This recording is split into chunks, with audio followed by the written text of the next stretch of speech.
I'm here with Dr. Sebastian Gorka, the director of counterterrorism at the White House's National Security Council. In less than 60 seconds, he's going to tell us what the Trump administration's doing to keep us safe. We are deploying the most powerful law enforcement and intelligence and defense machine the world has ever seen to identify the threats inside America and to get them out of the country. More than 250,000 deported already. And the one I'm proud of, because it happened on day 8 of the administration, we are killing HVTs, high-value targets, jihadi leaders, like it's going out of style. The phrase we use here at the White House is stacking them like cordwood. Over 100 high-value targets killed with extreme prejudice since the President Trump was sworn in for the second time. So we've got a lot of work to do after the last 4 years, but we are making America safe again. All right, guys, thanks for tuning in yesterday. That episode with Christina Bobb. Wow. I mean, I've been around the guy for 10 years. I've seen a lot. I didn't know any of that. And that's the thing. When I bumped into Christina and she was telling me about her book, and I was like, do you want to come on the show? Like, I was so excited to have this. And like I said, the funny thing is, a lot of times we have these people on the show, I don't know the answer. And that's why I want to have the conversation with them. I was so fired up about that. And I'm reading the comments for those of you who, watch on YouTube, the gang, the crew. I was watching people are like outraged. I share that outrage. I was like, this is insane. He's the president, former president, potentially the future president at that time in August of 2022. And these FBI guys are saying, no, you can't look. We're just going to go rummage through his stuff. But I think Christina's point, and I'll get off my soapbox in this. President Trump said it before, but Christina said it so well yesterday. If they can go after a guy like him, who's got that much money, been president, at the time was, had at best at that time, a decent shot at becoming president again, and they'll still go after him, then think about that, what they'll do to you. I mean, that to me is the takeaway. And I think Christina was absolutely right. As I said, Dr. Sebastian Gorka from the National Security Council of the White House is about to join us. And this is, again, one of these days where you have so much to talk about him, because I think not just about I want to ask him about Russia and Ukraine, but not just who's winning. But I think the type of warfare that's being used, this is what Seb does, counterterrorism. If they can use drones, Ukraine against Russia, if Israel can use cell phones to launch, if the Houthis can use drones to attack our ships, what are we doing? That's top of mind to me. Plus, all this anti-Semitism, what the heck is happening? We're letting people in the country illegally, not we, they, to use their pronouns. And we're now seeing them go after individuals with a flamethrower, Molotov cocktails. What is happening? I'm just appalled by what's going on in this country. That young, beautiful couple last week attacked merely because of their faith. Unbelievable. By the way, the left, I was just speaking to them in pronouns, which I'm sure they love. Remember how cool it was to wear a mask? It was like a virtue signal. See, I take everything seriously. I've got a mask on. I still the other day, I'm out. Anyway, I don't want to go down memory lane here. But it's amazing. So they were all for masks, right? Everyone needed to wear a mask. You need to have it, wear this kind of mask. You needed it over your, whatever. The left is all about masks until they're not. Now there are complaints because ICE agents are wearing masks during these raids. And there was a press conference yesterday, and the press, because they're the left, was all up in arms about the masks. So the ICE director, a guy that named Todd Lyons, decided, oh, you want me to talk about masks? I'll talk about masks. Here he is. I'm going to answer the mask question. So, no, not the mask, the mask. So a lot of agencies were invited to come out 2 weeks ago in Los Angeles where we ran an operation where ICE officers were doxxed. So let's just say that again. People are out there taking photos of the names, their faces, and posting them online with death threats to their family and themselves. So I'm sorry if people are offended by them wearing masks, but I'm not going to let my officers and agents go out there and put their lives on the line and their family on the line because people don't like what immigration enforcement is. They are wearing those masks because we ran an operation with the Secret Service where we arrested someone that was going online taking their photos, posting their families, their kids' Instagram, their kids' Facebooks, and targeting them. So let me ask, is that the issue here, that we're just upset about the masks? Or is anyone upset with the fact that ICE officers' families were labeled terrorists? Good for Todd Lyons. Good for Todd Lyons, going back and making it clear, because these little whiny babies in the press, what about them wearing masks? What about them wearing masks? Where was your concern and outrage when their families were being targeted for doing their job, for protecting the country, for keeping us safe? You didn't see any of those whiny little babies, and I'm going to bet one of them was from CNN. I'm just going to bet. Probably from Politico, too. Where were your masks? Will you take off your mask? Wait a second. So you have no problem with all those people running through cities, looting stores with masks? No, we don't care about them. But when a federal ICE agent who's targeted, whose family's targeted, you suddenly care about them because they're enforcing the law, not breaking the law. Nice priority, son. You little whiny baby. That's what the problem is. Get your priorities in check. You don't care when someone robs a store and loots everything, commits acts of violence and has a mask on. All those Antifa folks running around. You never cared about it then, did you? But suddenly when federal law enforcement officials are keeping the country safe, you want to see their face so you can post it, right? Get it straight. At least one person from CNN is being held accountable. A little different, though. This reporter, Alex Marquette, he exited the interview. That's the kind way of saying you're being shown the door. After CNN was forced to pay $5 million in a defamation case against a Navy veteran that they defamed. Bye-bye, Alex. At least somebody's being held accountable. It's unbelievable. But it is unbelievable, though. We faced the president. We talked about the big, beautiful bill. The Senate's now got the action. They're taking this up. Dems are all in, though, on their opposition. Just remember the context here. If you, at the very least, don't pass this bill, taxes are going up on, 67, 70% of Americans because those current tax cuts will expire. Okay? This is Senator Chuck Schumer's take on the bill, though. Take a listen. The bottom line is this. Republicans' one ugly bill is a farce. It's betraying our values. It's a threat to working families, and it's a giveaway to the very few at the expense of the many. Senate Democrats will fight this bill in committee, on the floor, and in the court of public opinion every step, every day, and every possible way. Okay, so let's review. What does it do? Basically two things. So remember, when we passed the tax bill in 2017, all those provisions sunset because that's Washington for you. They've got to figure out how to pay for tax cuts, which, by the way, don't cost money. Allowing people to keep more of what they earn isn't costing Washington. It's preventing them from spending more. And then they're finding savings. And one of the areas that they're finding savings from is in Medicaid. Now, how are they finding savings? Because remember, the cost of Medicaid will continue to grow. I'll have more on this later on that. Where they're finding it is saying if you're ineligible to be on the program because you're an able-bodied person, you can work, or you're in this country illegally, you shouldn't get the benefits. Does that sound fair to you? Why are you paying taxes so that someone who's ineligible for it or in this country illegally shouldn't be in it? You know what I think we need? I think we need a spokesperson. We need somebody who can go out there and effectively communicate that if you're in this country illegally, you shouldn't get benefits. Who could I think of that would be a great spokesperson?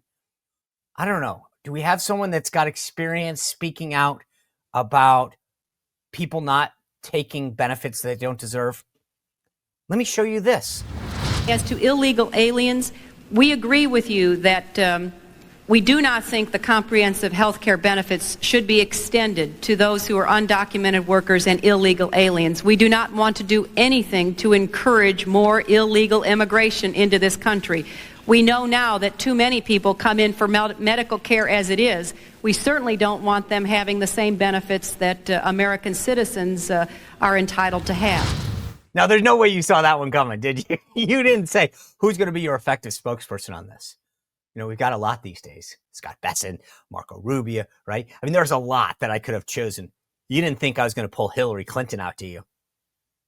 That's right. Hillary Clinton saying, we shouldn't have to do this. Every Republican should be playing that clip. That's Hillary Clinton saying that we shouldn't be paying for people in this country illegally to get the benefits that we have as citizens. And that's what they're against. When Chuck Schumer says that they're going to fight this, that's what he's fighting. He's even fighting his little old fake New York Senate colleague. I say fake because, she's not really from New York, or she wasn't. But this effort to get rid of people not in the country legally is well underway. Stephen Miller reportedly saying he wants ICE to get 3,000 illegals out of the country every day. Kristi Noem making it very clear. She said, yes, the president is doing exactly what he campaigned on and what the American people elected him to do, and that's enforce the law. And so we are going to do mass deportations. We are focusing on dangerous criminals. We are out there ensuring that people that repeatedly break our laws are being held accountable. Again, this shouldn't be a Republican thing or a Democrat thing, conservative or liberal. This should be a country thing. Like, we should be like common sense thing, as President Trump likes to say. Unbelievable. By the way, the Democrats are in trouble because they had that big, remember when I played that clip of Spartacus, Cory Booker making that Nazi sign, because we now know by that he's Nazi. I didn't know that, but he's Nazi. At least if you apply the Elon Musk standard, he's clearly a Nazi.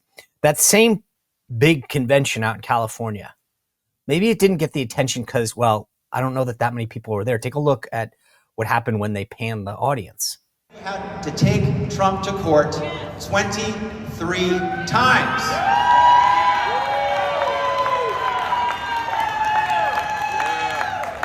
More lawsuits. Look at that.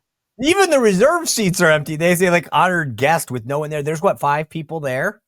That's their big California Democrats gathering. These guys run the state, and they can't even fill a small room like that. That's pretty pathetic. But don't worry. The problem is solved. Politico out this morning with an exclusive report. Exclusive. Democrats figured out the problem, and they've got a solution. A think tank. That's right. The new pitch to donors is, what we need is a new think tank. A think tank that's going to give us the solutions. It's kind of funny. It's like, we don't have the solutions. We need your money to get a think tank to figure out what the solutions are. It's amazing. I every day I go, you've got to be kidding me. It can't be this easy. The candidates are horrible. I had this great video over the weekend. If you didn't see it, it's on the YouTube channel. I mean, seriously, I'm like, this can't be this easy. Really? Unbelievable. All right. I want to, before I get into Seb Gorka and everything that's going on, and Seb Gorka, he doesn't disappoint. Just a little housekeeping for you. Tomorrow, Jim Jordan and Freedom Caucus Chairman Andy Harris. Okay, if you want to know about the big, beautiful bill and why it's going to pass and what the compromises are or not, or what the issues are with the deficit, just put everything down tomorrow.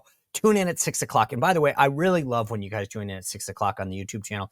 It helps spike the algorithm. Just know that there's a method to the madness there. So please tune in if you can.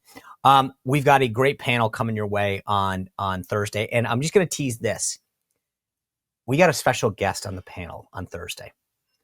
And I can't give you any more. I can't. But just trust me when I tell you, you're not going to see that coming either. And then on Friday, James Blair, White House Deputy Chief of Staff, former political director of the campaign. He's going to join us. I am so excited for this. And then coming up in the next couple of weeks, Secretary Linda McMahon, Victor Davis Hanson. It's coming. We are on fire. Thank you guys for watching. Remember to always go to SeanSpicer.com and sign up for the free newsletter. All right, before we get to Sebastian Gorka, do you have one of these? If you are a company, do you run the company? You run the finances for it? This is a ramp card. It really says Visa on one side. Remember, I'm not dumb enough to show you the numbers. I have a ramp card, but I'm not going to show you it. This is a blank one. But it works just like a Visa card, right? It's a spend management system. So they've got virtual cards like a Visa card that you can give your employees, or physical cards like that, like a thing. And if you're the person running this, that you have, if you're running, whether you got 5 employees or 5,000, and we use one for my company, that it doesn't matter. People are coming in all the time with expenses. This is a free corporate card that integrates directly with your ERP.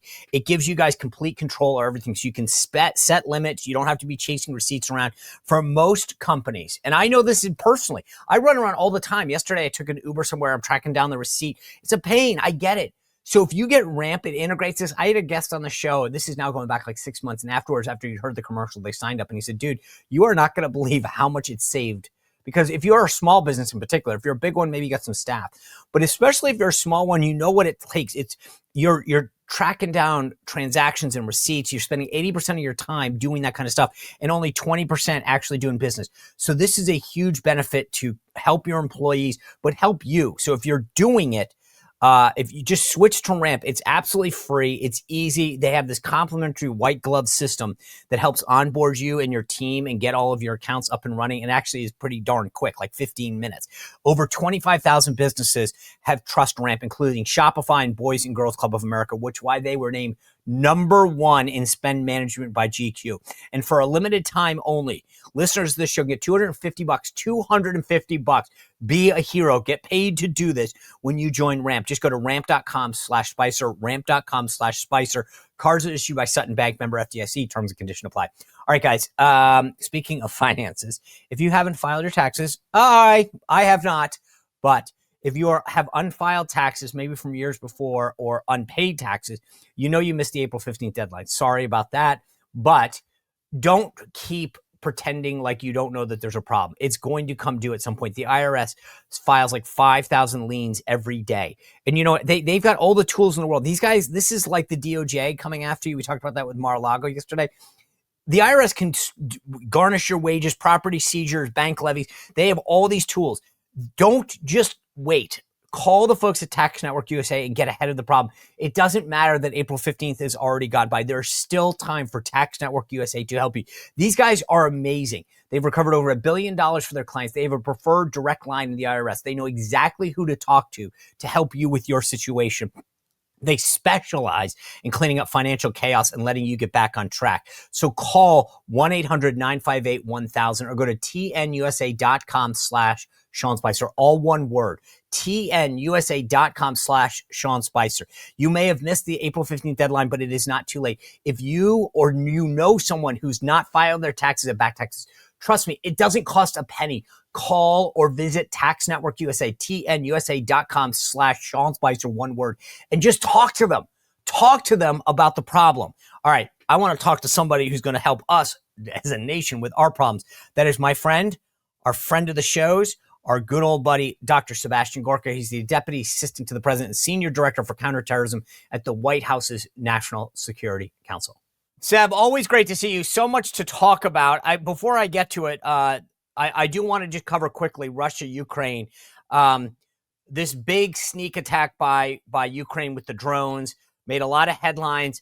I get why they did it, months in the planning, but I'm not sure that it's going to get Putin to the table in the way that some people hoped he would. What is the latest with the negotiations to get to peace?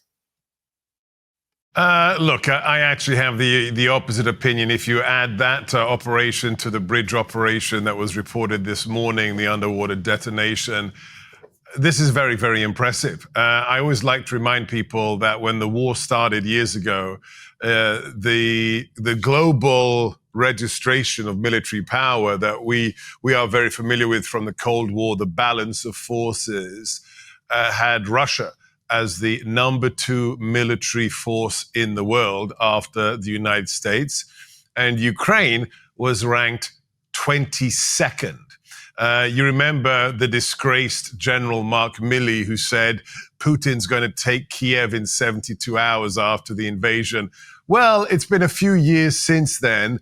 Not only has Kiev not fallen to Putin, but we have, look, let's be honest here, and this is just all the declassified stuff you can read from the open source reporting. That strike was quite stunning. When I first heard it, I thought, okay, 4 bases. Okay, interesting. That's probably somewhere in the West, and there are 4 bases that are close to each other. Then I got briefed by my daily intelligence briefer, and now anyone can look up, the map of Russia and where these drone attacks occurred. I'm sorry, Sean. It is stunning. I mean, it's basically the expanse of Russia, from Siberia to the wild north, across at least 9 time zones. The fact that Ukraine, after years of war, has managed to penetrate Russian territory with not some kind of low-tech, classic, special forces raid, but with the highest of high-tech, remotely piloted multi-drone swarms. If there's anything beyond the power of President Trump to get Vladimir Putin to the negotiating table, I think it's an act like this one that demonstrates that things aren't going that well for Russia. That's my opinion. I like to stay in my remit of counterterrorism, but watching the president, seeing his frustration recently with both Kiev and Russia, watching the incredible statements from my new boss, the acting national security advisor, Marco Rubio, it's clear that we're very, very close, especially with the details early today of the prisoner swap, to potentially actually getting a ceasefire, Sean. So I agree with you. The breadth and depth of this strike, to me, I agree with you 100%, was impressive. And I agree with your analysis, right? Where I differ maybe is that I don't think that Putin will ever allow himself to be embarrassed. And that if he was trying to get to peace, and I know President Trump is probably the only one on earth that can make it happen, that I think he can't do it after a moment of embarrassment, after being humiliated. To your exact point, Ukraine was thought of as this third-rate army, and suddenly they're penetrating all throughout the country and executing with precision this type of strike. And in my take, and again, I don't see what you see, so that's the big advantage that you have is, and plus your years and decades of expertise. But aside from that, my view has always been that Putin wants to look like he won and that he is successful and the dominant one. And by Ukraine humiliating him, he can't kind of go out on a whimper. I don't know if that's just that. Again, that's my take. I felt like at some point, if he could get some real estate and say, I won, then that works. But at this point, he now looks like he's weakened. Yeah, I think your general point is well taken, that as a former KGB colonel, he wants to have some version of the ceasefire deal that he can paint, he can distort as a victory for the Kremlin. Look, but he's going to do that anyway. You know that the things that are for domestic consumption in the heavily controlled Russian media are going to be a little different from what's happening at the negotiating table, whether it's in Turkey or elsewhere. And I think perhaps this very quick prisoner swap deal from today is possibly part and parcel of the Kremlin trying to say, okay, well, don't look over here. Don't look at the strategic bombers that are still smoldering. Let's look at the Russian prisoners we got back. I think that's part and parcel of the phenomena that you're describing. Okay, I want to get to what happened in Colorado and sort of some domestic things. But the reason I led with this is actually because of what you do. And what I mean by that is you are tasked with defending the homeland, thinking ahead, thinking smartly, and saying, where is the attack coming and how do we counter that? And I look at warfare today. What just happened in Ukraine? The Houthis attacking our ships. What happened when Israel set off that pager counter strike where all the pagers exploded? And to me, that's Seb Gorka's world right now. How do I think about the next thing that's coming down the pike that's asymmetric, that's not a tank rolling over a border or a plane coming into the airspace, right? It is that kind of counterterrorism that I view you waking up every day and saying, how do I get ahead of or think smarter than the people that want to hurt us? Am I right? So before the cameras rolled, you asked me whether we were doing the 4-hour or the 5-hour interview. We can probably roll it into the 8-hour lecture that I used to do for Fort Bragg for many, many years. But I'll, look, buy my books, Defeating Jihad, Why We Fight in the War for America's Soul. If you want the grad school, documentation, get the books. I'll send you an article I wrote for Military Review that is a kind of summation of what's the reality of modern warfare that maybe you can put in the link for this interview. But let me be really very serious for a second, because this is my belief after more than a quarter of a century of doing this stuff and studying it. I believe with Clausewitz, who is the most important Western thinker in terms of his influence on the way we go to war. He has some problems. He's not right on everything. But I want everyone who's watching to understand the nature of war never changes. So, from the point where a caveman picked up a club, or, some Greek warriors crawl into a wooden horse outside Troy, to the drone strike against the strategic bombers last weekend, the nature, the essence of war has never changed. Don't get distracted by the outward appearance, because the nature of war is about one thing: the imposition of my will upon the will of another, making them stop fighting or think they can never, ever win and they don't ever have to fight. So war is about the imposition of my will against the enemies. This is why Clausewitz liked to use the image of two wrestlers to embody that combat of the wills. Nevertheless, since, the first club was picked up, or those Trojans climbed in that horse, to cyber warfare, nuclear weapons, drone swarms today, the way we execute war has constantly changed. The shape of it, the mechanics of it, the technologies, because man is inventive. But don't let that lull you into all of these. When I was at NDU, I taught at National Defense University for half a decade. Every 6 months there'd be the new theory of warfare, hybrid warfare, third dimensional, fourth generational, gray zone. And it was like, guys, just shut up. I mean, it's just trying to get the next contract from, the Defense Department or whatever. It's like, war is war. We have different ways of prosecuting it. That's the bottom line. Now, to really put it into context for America, nobody can touch us in terms of conventional capabilities. Think of just the metrics of it. We have, and you're an officer in the Navy, 12 nuclear aircraft carriers, okay? 12. China, which is our most significant strategic threat as a nation state, has one aircraft carrier that is diesel powered, that it bought secondhand from the Ukraine. A French author said, America isn't a superpower, it's beyond that. It's a hyperpower. Nobody can touch us. Which means what? You're a cretin, you're a moron, you're suicidal if you want to engage in conventional war with America, because we will just crush you. With our aircraft carriers, our nukes, our strategic bombers, we have more special operations forces than most countries have soldiers, okay? So if you want to take us down, if you're in Iran, if you're in China, and you're never going to win in a conventional war, what do? You do unconventional warfare.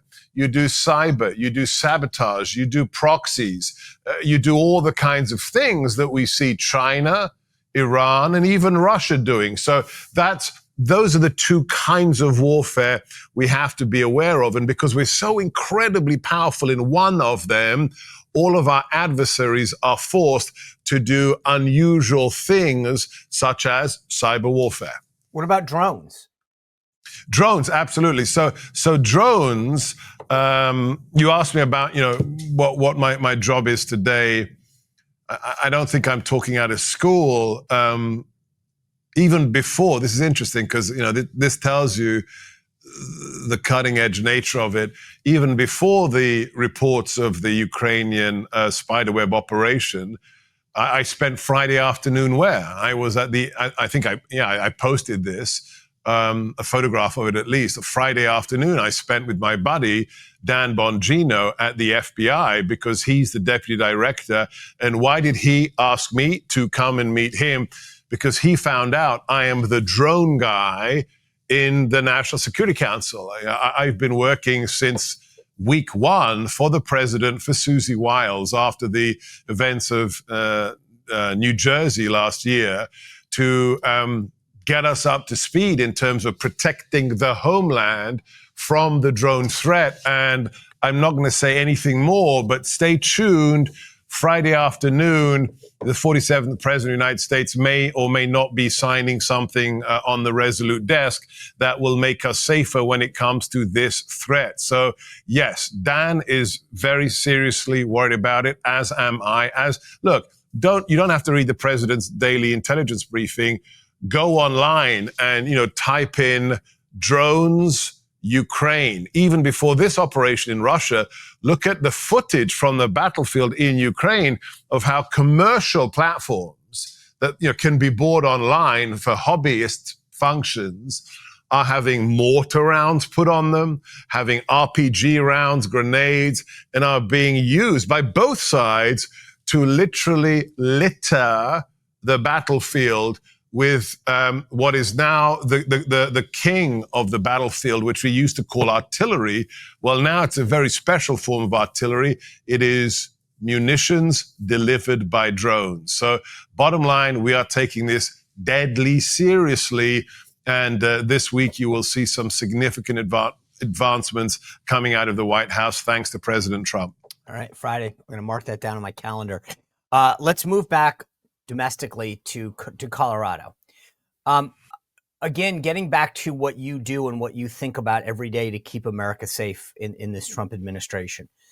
What concerns me, and maybe tell me if I'm naive, but I've never seen people on American soil target people the way that they have now just for their faith, right? People are seemingly saying, I'm going to kill you because of what you. Now, we've had issues in the past. I'm not ignorant of the past, but I'm saying I've never seen this kind of, there's been hatred, there's been racism, there's been all these evils in our country. And yet people are now literally going, and this guy who we've now captured says, I was planning this for a year. I would do it again. That's scary. So we have seen assaults by individual actors against church communities. You remember that black church not too many years ago where we had a lone gunman kill many of the parishioners. That was a race-based assault. Right. But there is, to your point, there is something, a higher level of atrocity here. If you just put it into the context of the last 4 years, the 900% increase in anti-Semitism in the last 4 years, and also in the context of 20th century history. I didn't want to believe this when one of my colleagues at the NSC told me this yesterday, and I said, hey, can you get me the source for that? And within minutes, he sent me the local news reporting that confirmed it. Think of what this event was. This was a weekly event of American Jews, mostly elderly Jews, who once a week, in solidarity with the hostages of Hamas, who've been incarcerated in tunnels underground for 500 days, they would just come to this mall and just stand there in solidarity with those young men and women, those elderly grandmothers, grandfathers who are still being held hostage. And up comes this illegal alien, a guy who was here, who'd overstayed his visa from Egypt, who tried to burn them alive. And why is this worse than anything we've seen before, Sean, to what you said? Because one of the now it's up to 12. One of the 12 injured parties is a survivor of the Holocaust. So this is a person who, beat the death camps, didn't get put in the ovens, didn't get burnt alive by the Third Reich, and is living here in America, and then is almost burnt alive by a jihadi, which is what this person is. And for me, I'll give you a little bit behind the scenes. So when I heard the news, I was at home and I said, okay, I'm going to the sit room. Because, people have all seen the Situation Room from the movies, the one so well, Under the West Wing, but they don't really know what it is. It's not just the place where the president sits with the cabinet when there's something really important going on, like the Bin Laden raid or what have you. The Situation Room, the White House, what we call WIZAR, the White House Situation Room, is also a hub for intelligence. It's a kind of a clearinghouse, the up-to-date, hottest, most important information the president and the White House needs when there is an eventuality. And so I said, okay, I don't have a SCIF in my house. I don't have a secure compartmented information facility. So I'm going into the White House. It doesn't matter whether it's, Sunday night, I'm going to go in. And I get in there and I get the feeds and I think, well, hang on a second. This is a pattern we've seen before. This is an individual who was led into this country, said he's going to be here for 2 weeks, and then applies for asylum after he's been here working illegally. And then suddenly he decides to kill Jewish Americans. This is why 77 million Americans voted for President Trump. And as I'm going into the sit room, as I'm, driving to the White House, okay, I say, call Kash Patel. I call Kash Patel. I call Dan Bongino. And you know what it's horrific. All of this is horrific. And, hopefully this man gets locked away for the rest of his life. But who was it? Who was that? That senator from Illinois. What was his name? Durbin? Obama. Do you remember Obama who said, elections have consequences? And I'm on my way to the White House as we're, getting the reports. And I am being told by my buddies at the FBI, the woke local police are refusing to call this a terrorist attack because, of course, it's Boulder, Colorado, and we know what it is. And God bless Dan and God bless Kash. Within minutes, they are posting on Twitter, on Truth, this is a terrorist attack. That's the difference between 138 days ago and today, because we take the threat seriously and we call it what it is, Sean. Yeah, and I'm glad. I cannot believe that I didn't know the local police thing. That's insane. This guy literally tries to firebomb people. He plotted the local police chief said on camera, we don't yet know the motive. As I'm in the sit room watching the videos from the people who recorded him saying, you are child killers, stinking Zionists, I'm doing this for Palestine. So I'm watching the videos on X, and the local police chief doesn't know the motivation. This is why President Trump is the president again, because people have had it with this garbage. Well, but what concerns me, and again, I don't get what you get information-wise, but it comes on the heels of just a week earlier, these two individuals in Washington, D.C. being killed at a Jewish institution, a museum, clearly targeted for their faith. And it's like, I mean, yes, in that one instance, it was an illegal who was in the country and allowed to overstay. And I get President Trump's outrage, well-deserved. But what the heck is going on when people, we've had anti-Semitism. You brought up the church in Charleston, South Carolina, where people were targeted for their race. But this is, to me, continued events where people have to worry. I walked by a synagogue not far from my house the other day. There's police outside as they gathered for Shabbat. And I'm thinking to myself, what the heck is happening? And are these isolated incidents, or is this a bigger problem? There's nothing isolated about it. And we're addressing this in the draft counterterrorism strategy that we've just completed for the president, the U.S. counterterrorism strategy. If you don't connect the dots to thousands of people on the streets of New York chanting from the river to the sea, the pro-Hamas demonstrators on the campuses at the Ivy Leagues, and President Gay of Harvard in front of Congress saying, from the river to the sea, the annihilation of Israel, I'm not sure that's genocidal. It depends upon the context in which it's spoken. Then there's a direct line. I'm sorry, there is a direct connective tissue between all of that and that man gunning down that beautiful young couple not far from where I'm sitting, and then saying on camera, I did this for Palestine.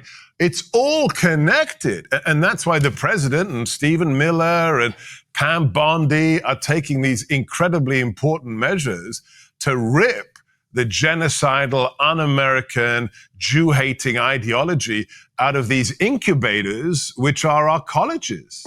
Yeah, I will say this, like, you guys are doing it. You're trying to keep us safe. But I am blown away by the silence from the media and the left to say what you just said, which is so blatantly obvious. You don't need a classified briefing. And yet there's dead silence. And this is coming from the left. It is unbelievable that you guys are putting together a strategy and having to think to yourself, yeah, it's amazing how one side of the political spectrum refuses to call this out. But Sean, let's flip it. This is now the Sebastian Gorka NSC show, and my guest is Sean Spicer. I'm not a politician, okay? I'll never forget what my dad said to me when I was a kid.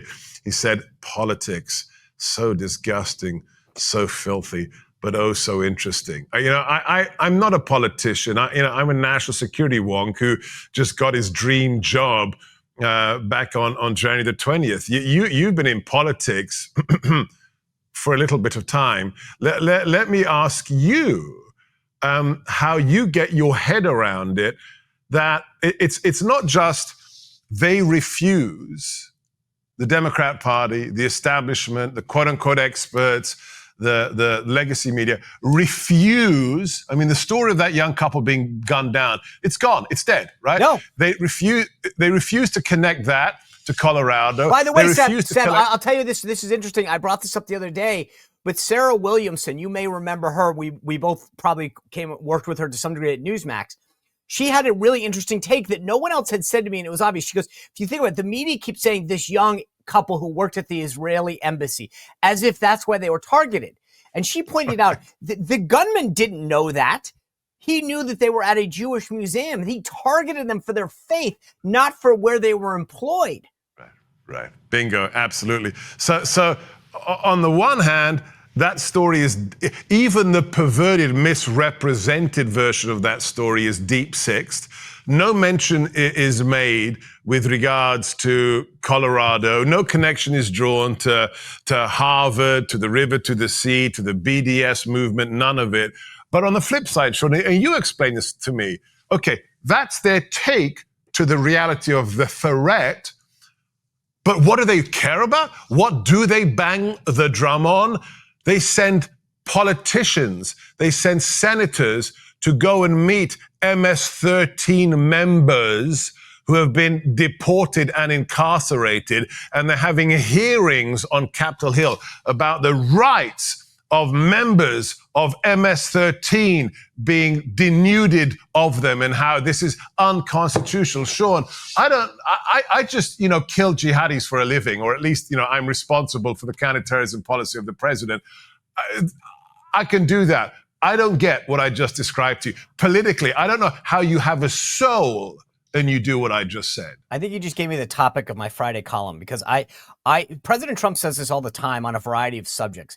It's common sense. Like, there are things that shouldn't be political. And he says these things all the time on, the border and on this kind of thing, where it's like, this isn't about Republican or conservative. It's about common sense. Yeah. It's about in the best interest. Seb, can you indulge me for 60 seconds? I got one thing I want to ask you that's off topic.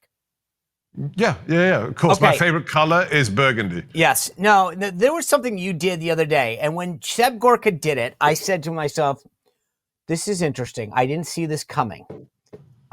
You attended a town hall, and I didn't say anything to you before. I didn't text you, as I do with others when they engage with people who I don't understand why we engage with, and yet you did it. Let me play a clip for the audience of you at this town hall. Take a look. If you're a member of Al-Qaeda, you're a terrorist. How do you know if that they're members of these gangs? You mean the tattoos MS-13 on their knuckles doesn't, that doesn't help it? Do you have tattoos of Al-Qaeda? The tattoo did not say MS-13. I don't want to get into that. Oh, of course it does. It's just accidents that the four symbols represent the letters MS. See, this is why Politico is a joke. This is why you are gutter press and fake news. Okay. The clip goes on, but the bottom line is you accept an invitation to Politico, and I have a head-scratching moment. I go, this is not the Seb Gorka I know. Has he jumped deep into the swamp? What has happened to my friend, the man that I've known that's taken on? And then you come at them like a spider monkey, like a ninja. And it was like she didn't see it coming. She was sitting back there going, whoa, where's this coming from? Did you go into that event saying, all right, I'm going to call you guys out? All right, so here's the backstory to the Politico.